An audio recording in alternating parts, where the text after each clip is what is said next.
All right, good afternoon, ladies and gentlemen. Welcome back to green institute का channel. और आज हम लोग एक हमारे प्राउड एलुमनाई को लेके आए हैं।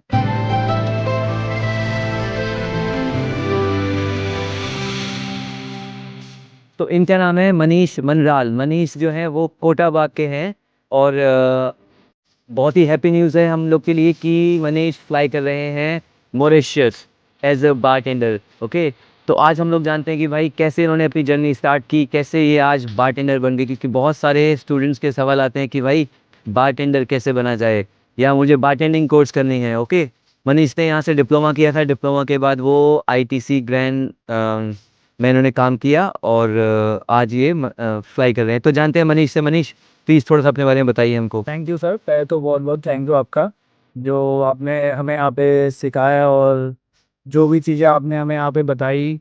जब हमने मेरे अभी जर्नी स्टार्ट करी थी, मैंने भी अपने एक दोस्त के जरिए आपका मतलब यहाँ पे कॉलेज के बारे में पूछा था उनसे कि यहाँ पे ग्रीन इंस्टीट्यूट कैसा है, क्या है, यहाँ पे कैसे पढ़ाई होती है, क्या होता है।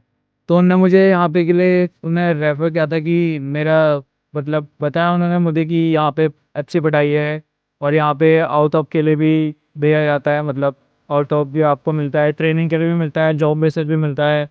एंड इंडिया में तो प्लेसमेंट आपको मिलती है, वो तो है ही। बिल्कुल। तो फिर मैंने यहाँ पे आके आपसे बातचीत करी थी, आपसे बात हुई थी पहले आपके यहाँ पे सर।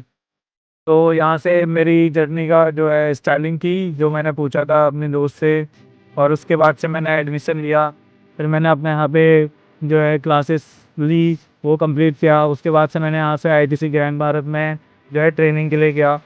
फिर वहाँ पे जाके वैसे तो मेरा बेसिकली डिपार्टमेंट जो था एफ&डी सर्विस वेरी गुड। था, और उसमें मैं वहाँ से एक जो डिपार्टमेंट फिर मैंने स्पेशली चूज किया वो है उसमें बारटेंडिंग का।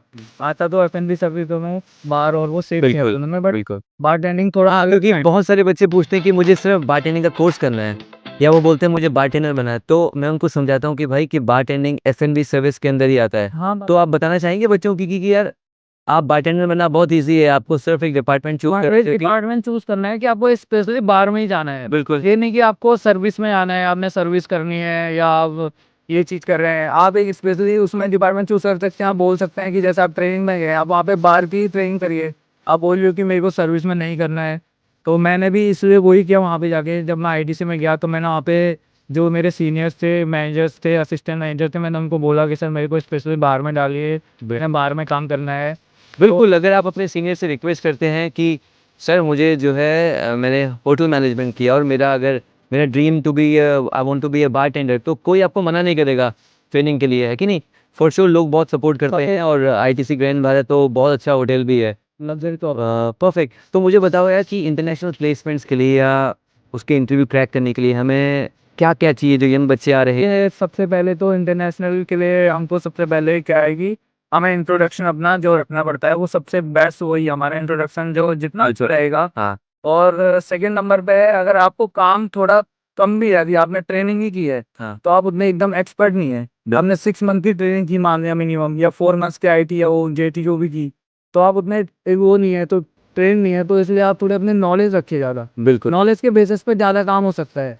अगर आपके पास नॉलेज है तो काम तो आपने क्या है, काम तो आप सीख ही जाओगे। वहीं से 1 मंथ तो वहाँ पे भी सिखाएंगे, आप कहीं पे भी जाइए। बाहर जाइए, 3 मंथ्स का आपको टाइम देते हैं पूरा काम सीखने का। तो ये ज़रूरी नहीं कि आप सोच रहे हैं कि मैं काम सीख रहा हूँ, 2 साल पहले 3 साल इंडिया में कर लूँ, ये कर लूँ। ये भी ज़रूरी नहीं है। आपको नॉलेज होनी ज़रूरी है उस चीज़ के बारे में, जिस चीज़ में आप जा रहे हैं। बिल्कुल। तो ये चीज़ सबसे पहले यही चीज़ है। और अपना जो इंट्रोडक्शन आप बना लीजिए। नॉलेज से पहले तो इंट्रोडक्शन चाहिए कि आप बाहर के लिए कैसा इंट्रो देते हैं, क्या है, आप जो एचआर आपके सामने है या आपका मैनेजर जो भी वहाँ पे ले रहे हैं इंटरव्यू, कि आपने कैसा उनको इंटरव्यू दिया, उनको कैसा लगा कि आप कैसे ह्यूमन है, क्या है, बिल्कुल। अपनी चीज़ें कैसे बताई। अगर आप एक अच्छे इंसान वो इस तरीके से आप इंटरव्यू देंगे, या आप ज़्यादा ओवर स्मार्ट बनने की कोशिश करेंगे कि मैं ये बोल देता हूँ, वो बोल देता हूँ, तो उसमें भी वो इस बेसिस पे भी नहीं लेते कभी-कभी। बिल्कुल। उनको भी कैंसल कर देते कि नहीं ये ज़्यादा ओवर स्मार्टिंग दिखा रहा है अपनी। बिल्कुल। तो वो आपके ऊपर भी डिपेंड करता है कि आप कैसे वो करते हैं। हाँ, तो जैसे मनीष ने बताया ना, मनीष जैसे बोल रहे हैं कि ज़रूरी नहीं है कि आपको इंडिया में 2 साल, 3 साल, 5 साल काम करना है तभी आउट ऑफ कंट्री जाएँगे। हमारे इंस्टीट्यूट से लोग बच्चे 2-2 3-3 महीने में आउट ऑफ कंट्री जाते हैं। रीज़न है कि अगर आप अपनी खुद की स्किल्स पे काम कर लें, इंग्लिश पे काम कर लें, इंट्रोडक्शन पे काम कर लें और जो बेसिक्स हैं उस पे काम कर लो तो आप जल्दी भी जा सकते हैं। ज़रूरी नहीं है कि आपको 2 साल 3 साल इंडिया में काम करना है ना? अगर आप हार्ड वर्क इंस्टीट्यूट में ही कर लेते हैं या ट्रेनिंग के दौरान कर लेते हैं तो ईज़ी है बाहर जाना, है ना? परफेक्ट। तो मनीष आप मॉरिशस जा रहे हैं, एक्साइटेड होंगे। किस होटल में जा रहे हैं आप मॉरिशस? सर मैं जा रहा हूँ सनलाइट करके कंपनी है, उनकी एक ब्रांच है लॉन्ग बीच। लॉन्ग बीच है। से जा रहा हूँ लोकेश रिसोर्ट मॉरिशस। तो आपने कुछ मॉरिशस में खोल के देखा, गूगल करके देखा कि वहाँ क्या-क्या चीज़ें हैं करने के लिए, क्या करने वाले हैं वहाँ पे आप? अभी तो सर मैंने इतना तो ट्राई किया नहीं है कोई भी क्या करना और क्या करना है, बाकी वहाँ पे बीचेस हैं, हाँ, वो बिल्कुल। चीज़ें वहाँ पे घूमने की चीज़ें हैं, वहाँ पे टेम्पल्स भी हैं। बिल्कुल, जैसे मैं मॉरिशस घूमने के लिए गया हूँ, तो मैं मनीष के हम जैसे बता रहा था कि मॉरिशस में आपको बहुत सारे इंडियन लोग मिलेंगे, इंडियन ओरिजिन के लोग बहुत सारे हैं 70 और हाँ, 70% इंडियन है वहाँ पे। आपके हमारे इंडियन फ्रूट जैसे कि आम, लीची, गन्ने, है ना? आपको मिस नहीं होगा कि आपने इंडिया छोड़ा है। और बीच बहुत सुंदर-सुंदर है वहाँ का नेचुरल ब्यूटी बहुत सुंदर है वहाँ की क्योंकि मौसम हमेशा गर्म, ह्यूमिड रहता है, बारिश गिरती है तो मॉरिशस बहुत ग्रीन है और टूरिस्ट से भरा हुआ है, पूरे दुनिया के लोग वहाँ पे आते हैं, तो आपको सीखने को बा काफ़ी कुछ मिलता है वहाँ पे।